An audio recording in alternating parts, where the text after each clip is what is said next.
Hello, everyone. Welcome to Wisdom Keepers of Earth. I'm Melinda Iverson, and today I have an amazingly fantastic special guest.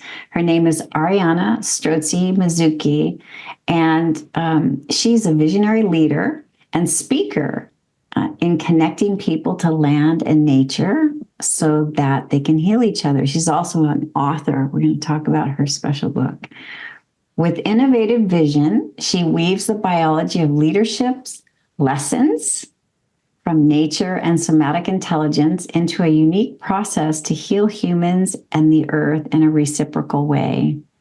So welcome, Ariana. It's good to have you here. I'm so excited. For having me. Me too. Thank you. I heard of you. I had heard of you and your Strozzi Ranch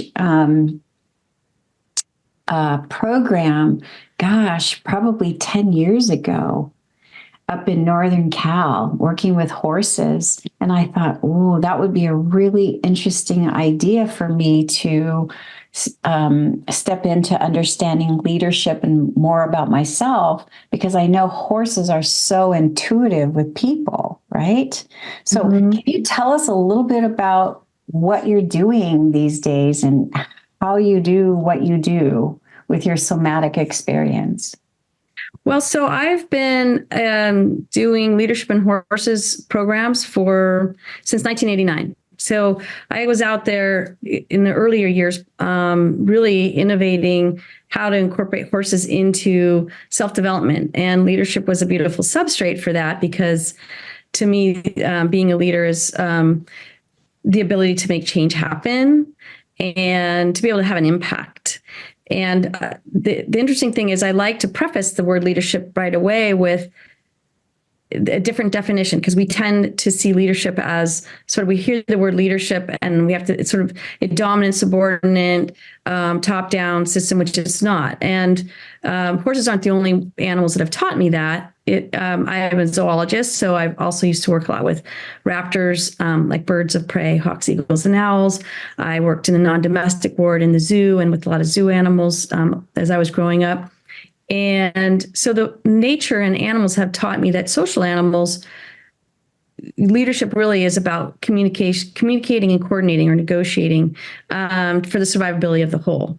And so leadership to me is really about relationship. And I've had the privilege to work with a lot of different demographics of people, many people in leadership programs. I've had a lot of leadership institutes who will bring me in to work with their clients with the horses.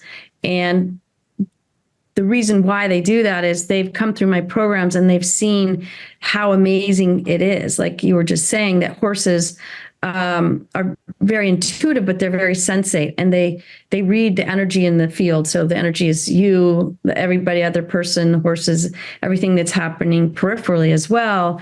And they mirror the underlying tone or attitude of what's happening. And when I first started out, I was studying leadership and I was studying somatics, being like an embodied presence and embodying who you are and what you care about.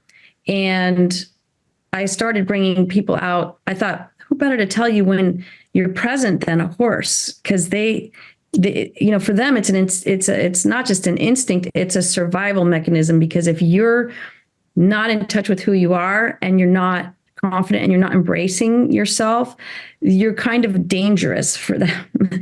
And so they get any range of resistance to even dangerous sometimes. And so I thought, well, who better to tell you when you're being present and centered than a horse? So I started bringing people out to work on their embodied presence and their leadership goals, like making commitments to take new actions, write a book, start a new business, make a career change, have a baby, all kinds of different things. And my basic premise being that leadership it starts with you. So are you leading your life or is it leading you? So, and what happening, I was really working with just them developing their presence when they felt centered and confident in themselves, versus when they weren't, and being able to discern the difference and come back to what I call a free self, sort of an no self-doubt, just really confident in yourself. And I don't even like the word confidence in this sense, but let's define that as that when we're confident, we're just simply not being self-conscious about what everybody else thinks. And what happened was every person literally that I worked with was like, oh my gosh, this is what's really happening in my real life. Like, this is really happening. And I was working with a lot of these people in a leadership and coaching long-term program. So I said, well, let's work with your real life relationship issue. So it could be a relationship issue with yourself or with a loved one, or it could be in your work life. And let's see if we can change how you're showing up to this relationship, to shift it to the desired relationship you'd like to have. And that's kind of how it started. And since then, the field has just sort of really blossomed and developed, and it can cover lots of different modalities and such. Yeah. So horses are sort of a litmus test for truth. The truth. I like that. Yeah. Yes. Yeah. They're litmus test for authenticity. Yes. Like, the thing that we learn is the word truth. It is sort of a human term. Like, truth means it's true or false, which what I've learned from horses is we have to learn how to shift our language, because our language as human beings is very moral. It's very judgmental, and animals don't live in that judgmental world. So, but they are that litmus test of, are you being really authentic? Is your inner self and your inner attitudes matching your outer expression? Yes. Which is also another way to think of, like, congruent with who you are and what you care about. And what's amazing, a little shortcut here, Melinda, is that when a person gets in touch with who they are and what really matters to them, even if it's a little vulnerable, the horses get attracted to that. Like, they want to come and get connected to that, because what they really want to know is, who are you? And do you know what you care about? Wow. That's incredible. So I want the audience to know that you do not come to this profession without experience. And the experience in your life, you've written in this beautiful, it's a novel, but yet it's not. And it's this book right here, The Water Calls, One Woman's Journey to Reclaim Her Dignity and Freedom. Now, this book, which, by the way, was voted like reader's favorite, and it's also an Indie Book Award winner, you've come about it as sort of a novel. You're speaking about the main character, but we kind of know it's you. And what I love about your book is that at the end of each chapter, where you speak about Emma, who is your character, you have this page of reflection of what happened in that chapter.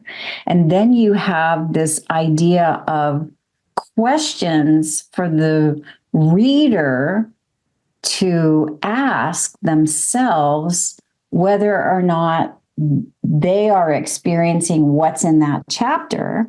And then you offer a time in nature contemplation. So this book is a complete package.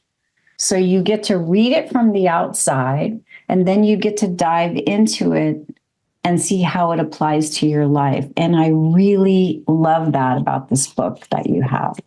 Thank you for writing it. By the way, it took a lot of, I'm going to use the word courage, because yeah.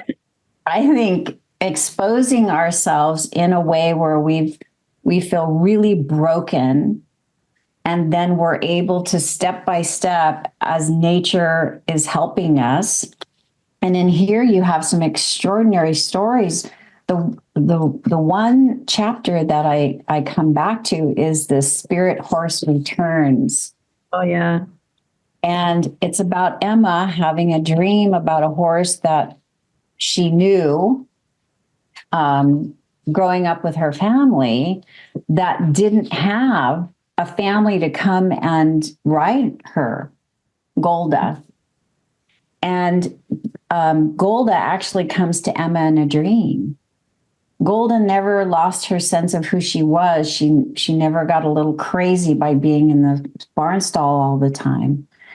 I just felt like that was so important, having this dream of Golda coming to Emma as you, and then giving this message to Emma, who's struggling to find herself, to find her authenticity, to be herself in the world and not be led by others.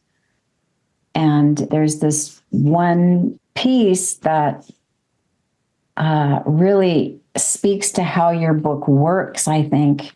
And it's kind of comes in a question, and it's I'm going to quote you here. Mm-hmm. So Golda, this beautiful Palomino, comes to Emma in a dream and tells her that the part of you that is alive, that speaks horse, believes in the healing powers of the land, the water, the animals, the part of you that understands the mystery, that part of you is stuck in a stall. And it is up to you to answer your own questions. How do I get out of the stall? And then it goes on. But what you have in you have a whole reflection about how Golda spoke to you. And then you have, are you holding your authentic self back? And then you have a series of questions. It's a brilliant way for someone to dive into their own self-nurturing search for authenticity. And I want to say thank you for that. Well, thank you. Thanks, Melanie. You know, that chapter was actually the very first chapter. I never had planned to write a book. I mean, I've written other books, but they're more technical, but I never planned to write this book. And that was actually the first chapter I ever wrote that becomes the book. And it was just in a really huge turning point in my life. And literally this horse from my childhood, Golda, I named her Golda, her name was Wimbledon, and when I was a child, was really coming to me. And that was the beginning of the story. And I was doing all those illustrations that are also in it. And I actually decided to write about myself in the third person so that nobody would have to know it was me if I didn't want them to. And every story I would see, like, I imagine somewhere in the world there's a person who is struggling with the same thing right now or will at some time. And so to me, like, each one, I call that one particular is a teaching story that I actually use in my teaching, because the gist of it is like, where are you stuck in the stall? You know, how do you get yourself out? You know, and Golda and Emma are, you know, metaphorically, like just riding the people around and riding the people around, just taking care of everybody, and just sort of this sort of selfless saint kind. I'm not saying I was, but Golda certainly was. And how do you find your own freedom, independent of all those other pressures and stuff like that. And so I wrote that from that chapter, the rest of the book, and then realized that I had to start somewhere in the beginning, because how did Emma get there? Right. So a little bit of backstory on this book that you wrote. You went through a very difficult time with a relationship, a marriage, and you were coming through a divorce, and you have 2 children, and you were three children. Excuse me, I'm sorry. 3 children, and going through a business together, and how things just seemed like they were falling apart, and how Emma was going to come through this. Yeah, it was, again, the opportunity for the story, I felt like, obviously it's a very vulnerable story. And my hope is that if a person can read it, that they can find where their path is to their own dignity and their own freedom. And to me, dignity is, it's respect. And ultimately through my journey was, it doesn't matter who else in the world I'm looking to get respect from, it has to come from me. Like I'm the only one that can respect myself. And then, we get shaped by our life experiences, and each of us has a different shape or a different set of life experiences. But the phenomena of not feeling free to be entirely who you are, or like I would say, unapologetically who you are, is a common phenomena. I mean, I've worked with over almost 7,000 people to date, and this is what we're kind of working through in many ways, is, being able to be fully who I am, express who I am without the apology, and still being able to respect other people's points of view. Yeah. Yes. In most cases, and sometimes you can't. Sometimes you have to walk away because who you are and your values and your ethics are different. And I think that in the beginning of the story, it's like my life looked perfect on the outside, I'm sure, to many people. Beautiful family, beautiful business, beautiful, and I was really suffering. And I'm very, strong and capable. And, but I was also feeling very alone and isolated in that something was really not working in my life, and needing to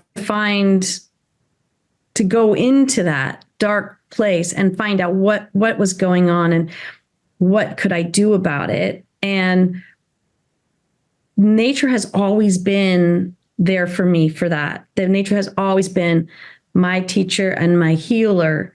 And that's why at the end of every chapter, there's a time in nature, because I'm really encouraging other people to take those sort of pains or those complexities, the difficulties, the irreconcilable relationships and conversations, and take those into nature and ask her, what can she help me see more clearly?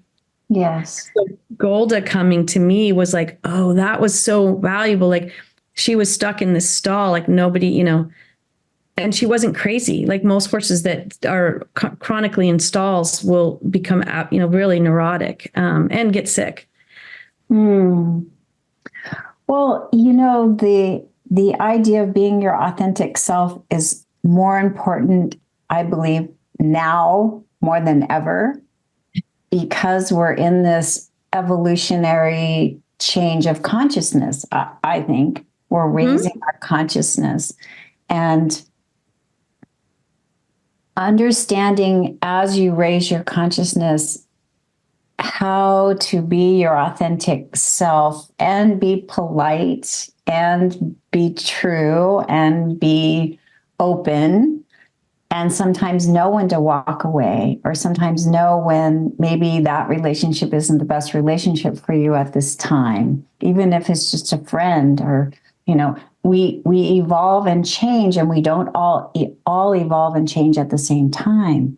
And so as we raise our consciousness, hopefully we come into more compassion for our friends that we may not be able to be as close to as we were before. And I know that sounds kind of odd and hopefully not too judgmental, but do you understand what I'm saying? Yeah, I don't think it's odd at all, Melinda. I think I agree that we're just in a huge quantum shift, shaping change.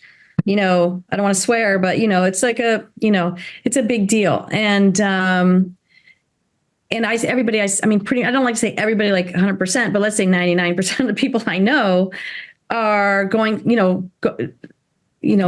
getting hit somewhere in the sense of having to reevaluate and challenge all of the things that they've believed in, the values and the ethics they've had maybe passed down to them, that were so tried and true, are now really up for evaluation, especially as a lot of our systems are crumbling, and this sort of us and them tension and separation is getting larger, which is really anti-instinct. in many ways as a social animal. Like horses and humans have the same social instinct. And so that's why I love working with them, because they're still in touch with the instinct of the social system of that, that horses and humans have in common, which is we need each other to survive. And we were born with a desire to be of value and to contribute and to be valued. And, when we, I'm sorry, I just was like, I got really three-dimensional, really multi-layered. I know, it was fantastic. I could see you going there. I was just like, oh, we're right out there, and there you go. So I was like, can you tell them? Okay, come in here and help. Okay, so, but their need is so strong that when we're a group of people with a group of horses, if one person is feeling left out or judgmental of somebody else in the group, the horse will take them out of the circle. Wow. Every time. So they'll say, or they'll cut, if the group of people is not energetically unified, so collective energy, and one person's holding on to their own stuff, or, being jealous of somebody else, or judgmental of somebody else, that to the horses is not safe. And so if they say, well, you're all a little off here, they'll cut the circle. They'll like, if we're humans in a circle, they'll walk through the circle and separate us, like basically saying, you guys need to get this together. What's interesting is that was one of the questions I wanted to ask you about. Is I saw on your website that you hold these healing circles with humans and horses, and I wanted to have you explain a little bit more how that works, because it's gorgeous. And we do have an image of that we're going to put up. Yeah. Yeah. So. It'll all tie back to what your previous question was. So I think you're right on. I think I would be surprised if a person isn't being challenged somewhere. So it might be in their health, it might be in their career, it might be in family, self-identity, all these things. And here's the thing.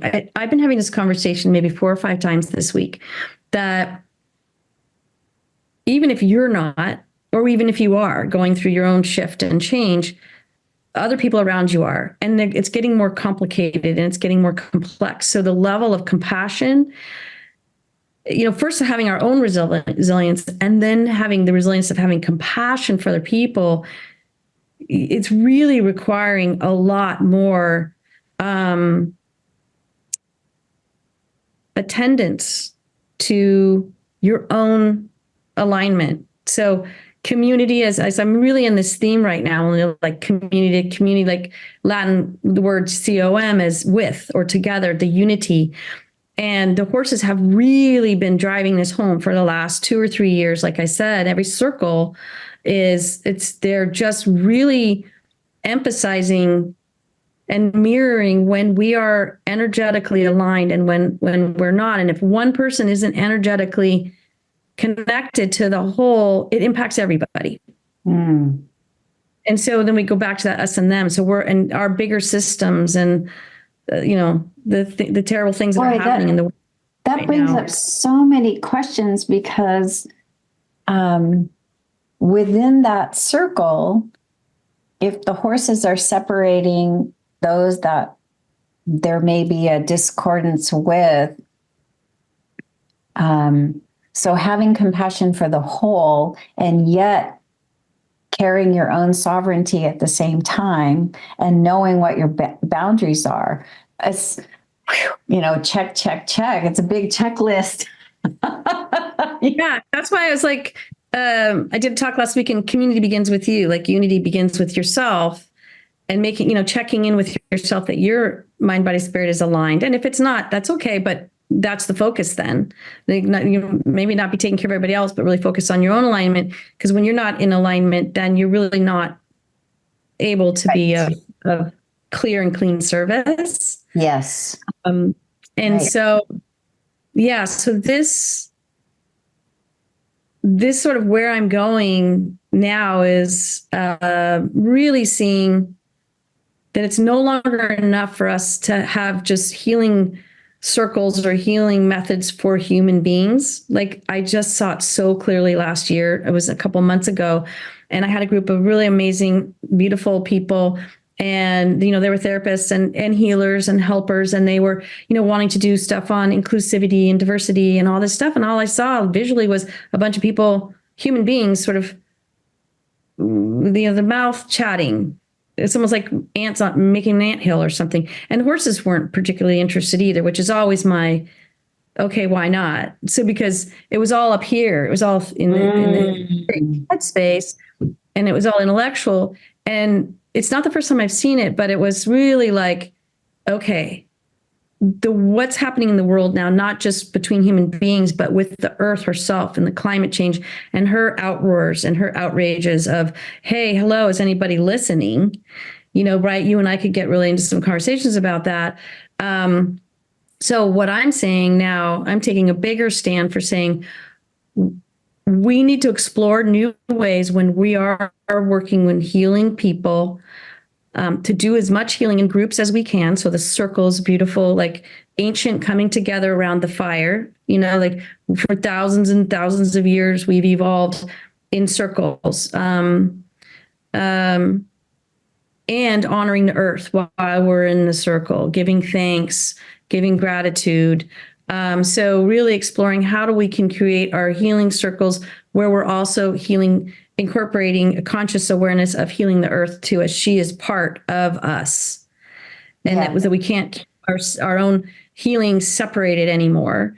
And it's an invitation. Well, and that's really interesting because again, I think it goes back to the self, the sovereignty of the self. When one really gets in touch with the gut, the heart, and the mind, all in the same plane, so to speak, right? The same level of alignment. Then it becomes apparent what needs to be done with the earth and with our, the humanity and nature, and it all comes together that way for us. So I think so. Yeah, and that's because when we're not aligned, then we're not connected. We're disconnected from ourselves, and when we're disconnected from ourselves, we're disconnected from the spirit of the world of the greater good. Whatever we want to, different, but the something that's greater than us. And so, yeah, I have a quick question. I don't mean to interrupt. I want to talk a little bit about what you have to offer. So you talk about somatic service. Tell me more about what you mean by that somatic idea, and does that involve nature or animals or horses, or is that just how does that work for you with your coaching? Okay, so we can break it down. Well, I have a new course that I just started called Nature, Somatics, and Spirit. We can also just talk about somatics and spirit, horses, somatics, and spirit.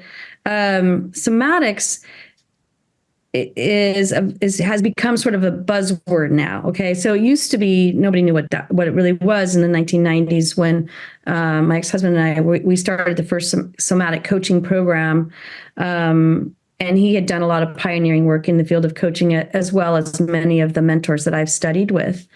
And so somatics is one of those words that means different things in many ways. How you apply it is done differently in different systems. I'll explain it.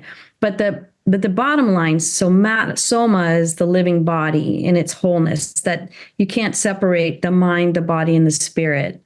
So it's not enough to change our mind to change our behavior. So people that are therapists who are used to working with the mind realize at some point that there's some limitation because the body's holding all the memory still, and they have to somehow figure out how to work with the body. Massage therapists, athletic trainers, even horse instructors, like I was at one point, realize okay, the body is holding a frame that's attached to some underlying belief system that I don't, that I have to learn how to get access to. And the thing about the horses is, so there's lots of modalities that work with the mind, work with the body, work with them together. Some people do Tai Chi and yoga as a form of somatics. And that's a part. the piece about the horses that's so unique is they connect us to the spirit part. And I'll give you a little shortcut of what that means. And as a biologist, zoologist myself, and having grown up with all these amazing wild animals that many of them can kill you, you have to be very humble around them, and very authentic. Is that the body? I think of our body as our animal body, just like a horse's animal body, or just like that wild bird, or the coyote's animal body. And so our animal body is just like any other animal body, and it's responding to the environment and the energy in the environment. Energy is coming in, it's going out. Sometimes it feels like, think of the wind as a form of energy that sometimes it's, it's soft and it's warm and it brings that smell of jasmine and it makes you smile. And, other times it's a little, irritating, and other times it's scary, like really scary, right? So it has all these different qualities, and our animal body's listening to all of that. So here's the shortcut. Our animal body remembers everything. It remembers the good, the bad, and the ugly. So it remembers the traumas. It remembers the inappropriate exchanges that didn't make sense. And so we can't just change our mind to change our story. We have to change how our body responds to those different pressures on sight, sound, smells, the tone of a person's voice, weird things that we're not aware of even, right? Mm-hmm. And the spirit part of us is the part of us that I believe is connected to the interconnectedness of everything. And a lot of religions show you like, well, your destiny, your life purpose, or in the spirit part, it's also like it's timeless, and there's past, there's present, and future. And so we can have blood memory impacting our current life. Yes. And I think what's wrong with me, I cannot figure this thing out. And it's because we're carrying blood memory on an invisible backpack, or in the sinews of our body. And so yes. Or the water in our body. Yes. Yeah, right. What the bleep do we know? The water in our body. So the energy that's in our body. And so to me, that's what I'm fascinated, is the energy of our stories. And that's where the horses meet us. So that's why horses are so important, because they can help us get to the core topic or issue in minutes that would take us 6 months or more in a coaching or therapy session, when we're just relying on talking or even reading our own body language, because human beings can fool each other. We can say things that are distorted, from our own perspective, or whereas horses are just mirroring the actual underlying mood or attitude of the subject matter that the person's speaking about. So the other thing that's cool is that you get a visceral experience in your body when you are really being authentically connected to who you are, and that mind, body, spirit alignment. Because when you get there, horses want to be with you. I would guess that would be true of dogs and cats and domestic animals and or birds, even. Yeah, I'll just tell you, like, I do these coach mentor groups, and I have a creative circle also. We meet by Zoom. And when we do a centering, or, coming into ourselves, being present, getting out of our head, you wouldn't believe how many animals, the cats come and the dogs come. And I'd say like 75% of the Zoom is dog cats. Or birds in the window. I've had birds come in. I mean, other people have had birds. It's really neat. And that's, in a sense, that the natural world is giving you the opportunity to have confirmation or affirmation when you are embodied and you're not self-conscious or trying to be something you're not. So not to put you on the spot, but is there a small meditation or a short meditation or something that you could offer viewers right now that they could probably try? Absolutely. Sure. Okay. So let's, especially for those of us that you and I are in Zoom right now, but here's the opportunity. It's the first practice. It's called centering practice, and you can do it anywhere. It's different than a meditation. So I like to, in this case, keep my eyes open in a peripheral view, because when I'm in nature or around horses, I don't want to close my eyes. And when we do meditation and we close our eyes, that there can be, you're going within, but sometimes you can get lost in there too. So, just explain peripheral view real quick. So you want to be aware of. Well, the first step was just keeping our eyes open. I'll get there. So the next place is just to draw and bring your attention down to your belly or your center of gravity, which is where your pelvis is. And interesting if that's where your guts are. And they now have all this research that's showing the gut-brain relationship, and the gut being the second brain. And the gut is also the intuition, right? How we often say, like, I just had a gut feeling, or I have butterflies in my stomach, or that was gut wrenching. Like, we're already just referring to, and they're actually building scientific evidence that shows that how stress impacts the gut and vice versa. So anyway, really, it's just your center. So if you think of yourself as a ball of energy, but the center of gravity is in your center. And when we're riding horses, that's your seat. Or when you're doing tennis, or any sport now uses this center as the place to begin. So if you bring your awareness down here and you just put your hand on your belly, you'll notice that your thumb is about maybe an inch below your belly button. And then when you notice that, you'll feel like you just want to take that deep breath. So we'll just take that deep breath and let it go through your center, through your seat, to the ground, to the earth, into the earth. And then keeping our attention there, what naturally happens is it draws our awareness or attention out of our mind. And then we can do a check to see, this is a relaxation exercise to check that all my muscles and my energy is relaxed, and that the life force, the life flow is moving freely through my body. And when we start to contract away from life and get fear, we start to clench. So we're checking our eyes, that our eyes are soft. So peripheral view just means that I can see, my hands kind of back here, but I'm not looking at anything, and I'm not focusing. My eyes are relaxed and they're soft. My jaw is open and relaxed. So if my teeth are touching, my jaw is tight. So how many times we start pursing our lips, and or even just fidgeting. I know I fidget with my mouth a lot if I'm not paying attention, right? So that our throat is relaxed. So just really taking a deep breath and letting it really rush or feel through your whole throat, because a lot of times people will start to contract in their throat area and have a hard time speaking their voice or having a voice.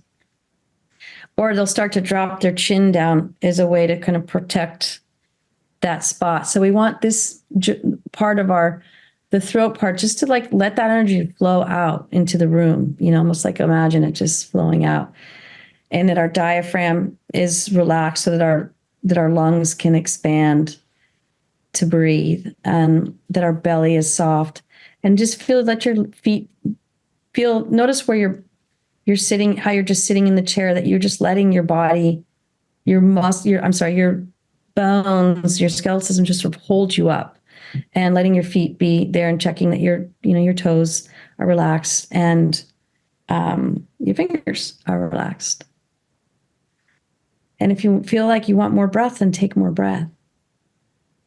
And this is an exercise you can do anytime something changes. You get a phone call, you get that email that rises your blood. You can feel your blood rise, right? You're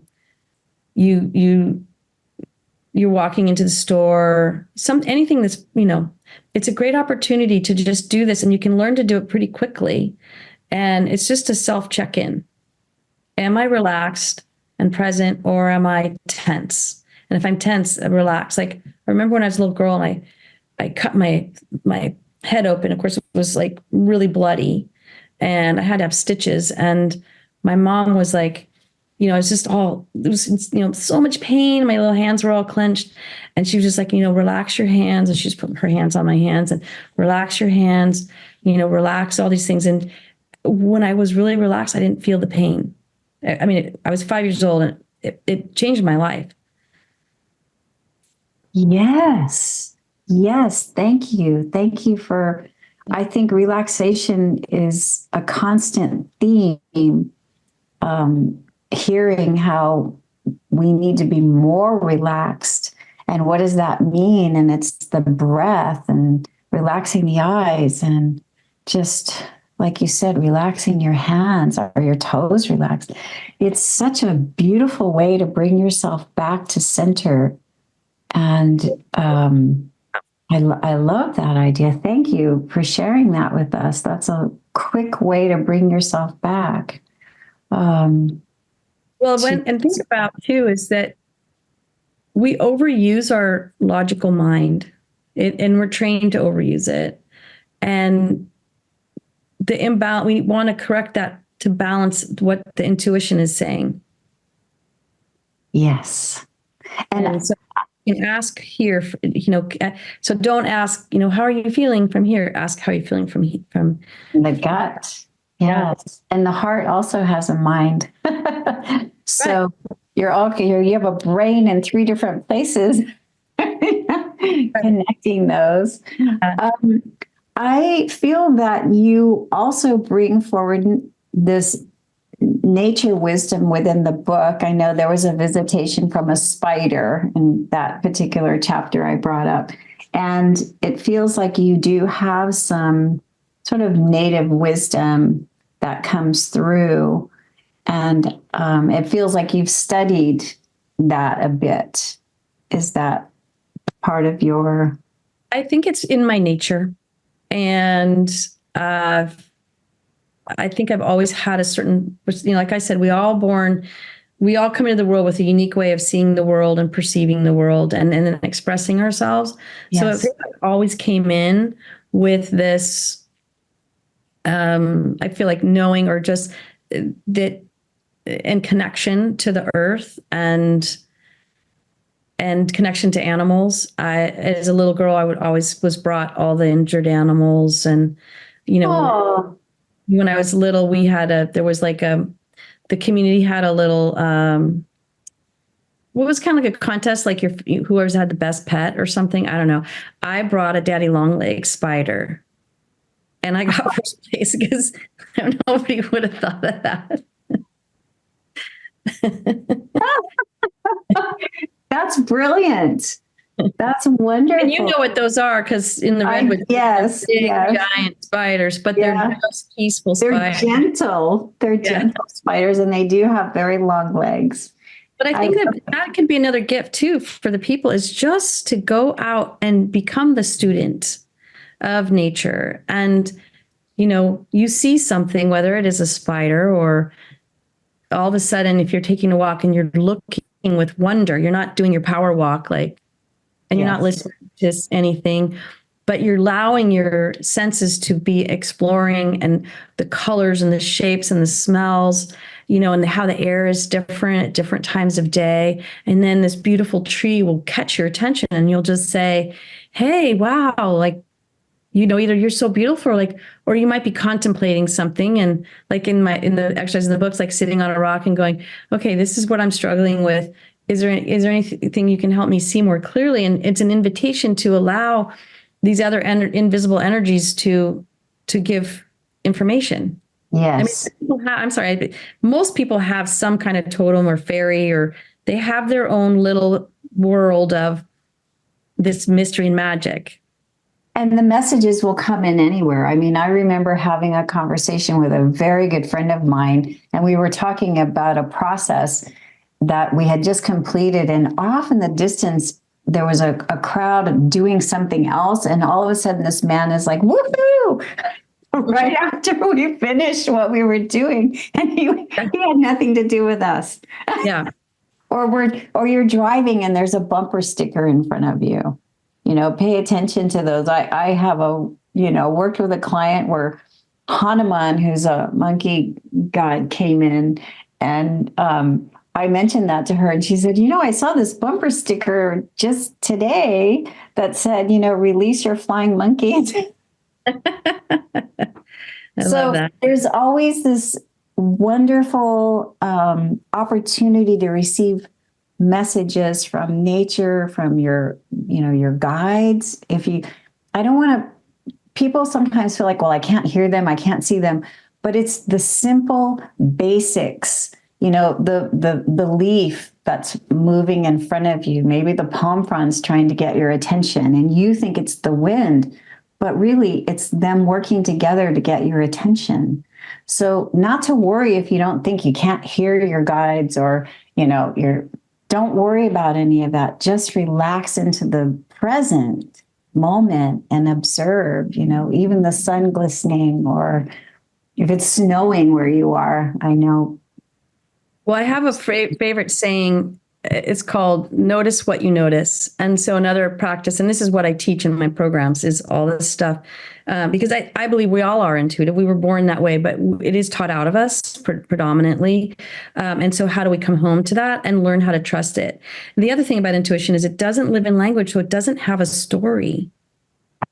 It's really, and that's where you have to shift your attention or your awareness to not the story, which is in words, but to the feelings and what do you feel like in response to the leaves tingling? What do you feel like in response to, and allowing your mind to be curious, imaginative, and open. And yes, that's when if other information come in, if you're like, I mean, I've seen people do it, like, talking to their fairies, or like, help me, and they're like, and there's so much energy going out. The fairies are up there going, I can't, because you're not listening. Yeah. Yes, that's right. You're not receiving, or they'll be like, I don't know why I can't, so, and sometimes other people can see it. So the gift is to let all that knowledge go, let the knowing go. The other thing I do a lot of is I don't even like the word questions, and like say ask a lot of questions, because people then rush to answers. But what I do say is, like when we're doing the 5-day horses together, we're asking a lot of questions, but we're not looking for answers. We're just open-ended questions, inquiries, curious, notice what you notice. If we start seeing patterns, it becomes interesting. And as we do that as a group of people together, that our consciousness becomes open and curious, and not searching, like, as human animals, like, yes, we're quantify, control, compare, conclude, blah blah blah. And when we let that go, and I call it horse time, we go into horse time or nature time, where we're just being in the moment.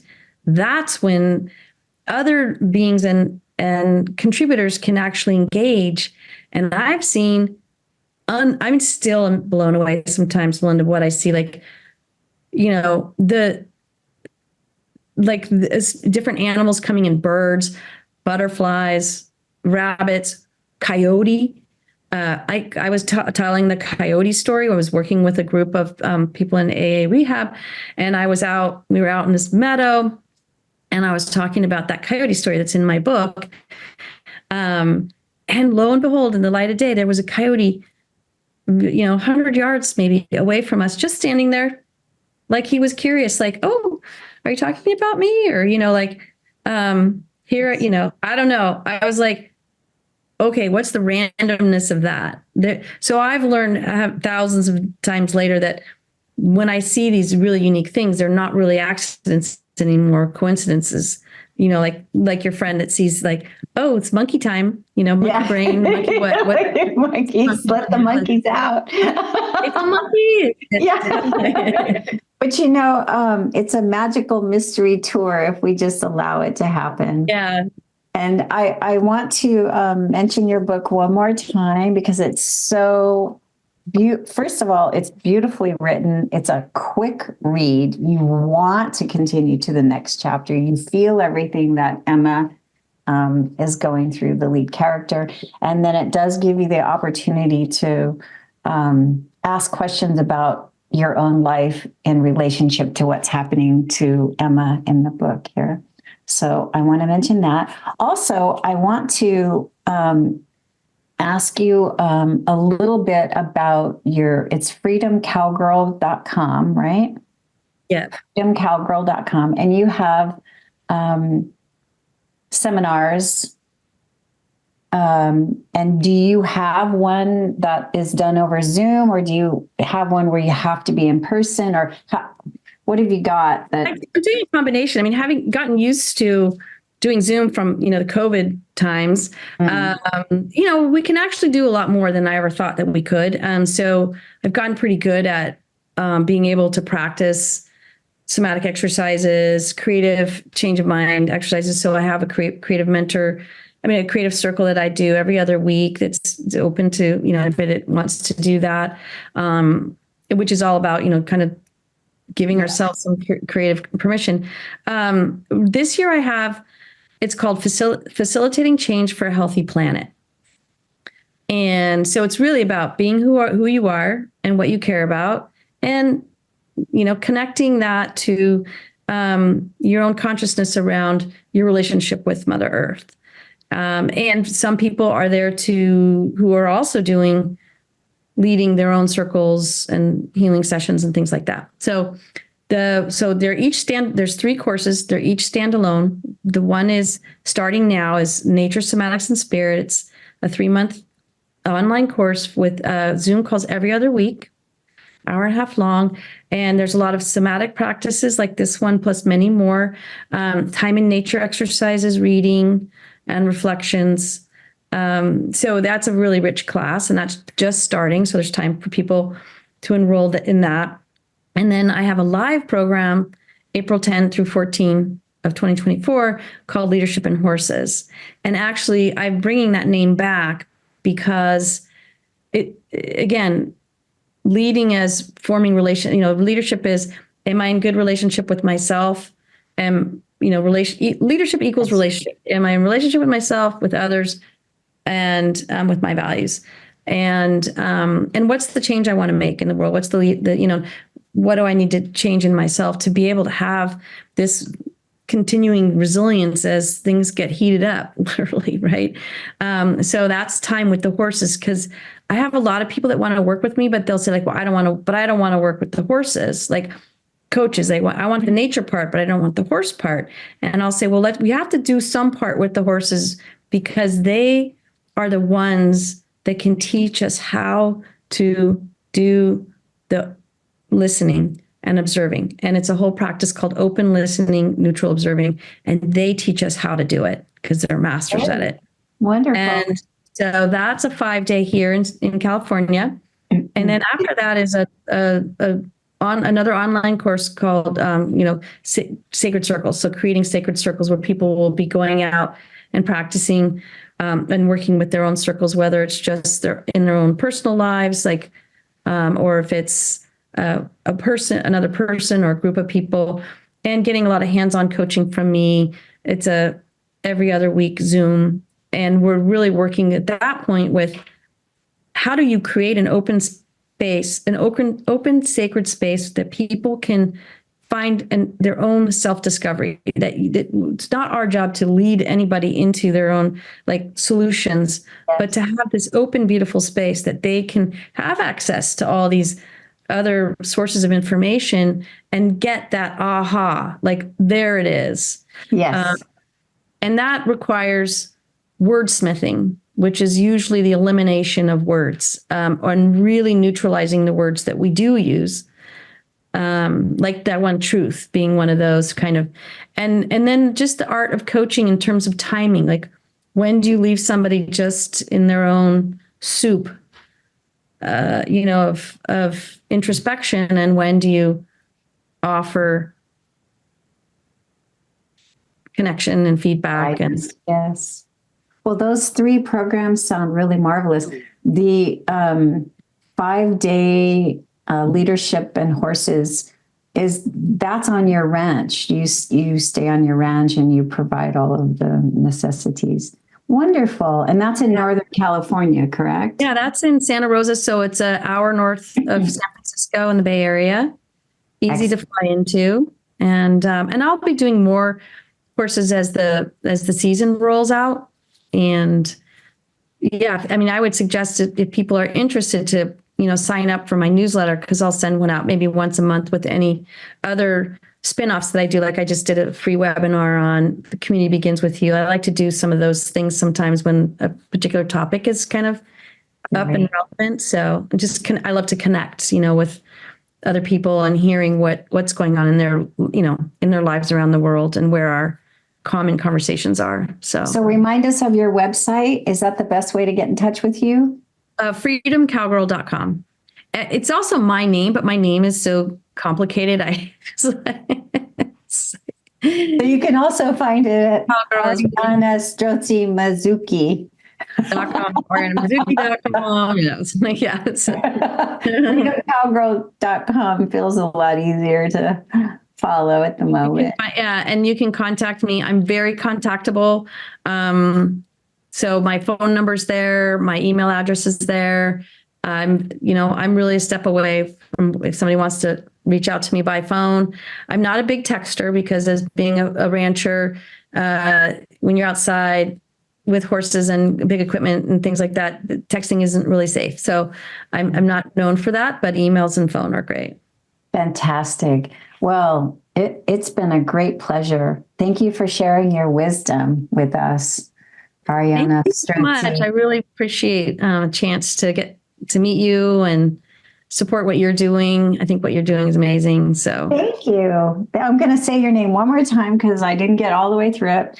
Thank you again, Ariana Strozzi Mazzucchi, for being a guest on Wisdom Keepers of Earth. And we're so grateful to have you. Thank you so much for being with us today.